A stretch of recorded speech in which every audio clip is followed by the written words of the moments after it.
Pandemiya zamanı Samirəyə, bizim mexanaçı Samirəyə kimlər kömək edibsə, onunla bağlı bəzi açıqlamalar verib. Bəli, rəngarəng verilişində danışıb. Təbii ki, mən də istinad edirəm Milli Nöqtə məlumatına görə sənətçi həmin vaxt həmkarlarından maddi yardım istədiyini bildirib. Onda doğrudan da vəziyyət heç yaxşı deyildi. Mən onda bir ay Qobustan xəstəxanasında 17 saylı birləşmiş mərkəzi xəstəxanada düz bir ay müalicə aldım. O həmkarı Şəbnəm Tozluqdan 200-300 manat borc istədiyini, amma gözləmədiyi şəkildə qarşılıq aldığını deyib. Pandemiya zamanı Şəbnəmdən borc istəmişəm, lakin 105 manata imkanı çatırdı. O da idi Rus pulundan 5000 rubl. O dövrdə sənətçinin əksəriyyəti Rusiyada, sənətçilərin əksəriyyəti fəaliyyət göstərirdi. Xanım qeyd edib, imkanları da vardı. Şəbnəm borc vermədi. Sadəcə bu məbləği mənə uzatdı ki, al, istifadə elə.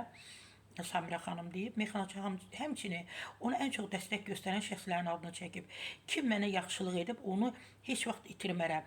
Mənə ən çox Ruhiyyə Əliyeva, Ruhi kimi xanım, iş xanımı tanıdığımız Ruhi xanımın adını çəkir. Elgiz Əkbər kömək etdi. Ümumiyyətlə Elgiz də səxavətli oğlandı, əl açıqdır. Mən belə ürəkdən deyirəm ki, Elgiz, sən doğrudan səxavətli oğlansan. Bunu hamı deyir. Xəstəxanada yeni çıxan vaxtlar idi. Pandemiyanın düşməsi vəziyyəti daha da çətinləşdirmişdi. Sənətçilərin bu açıqlaması sənətçinin doğrudan da belə maraqlı, belə müzakirəyə səbəb olub. Təbii ki, sağ olsunlar Samirə xanım.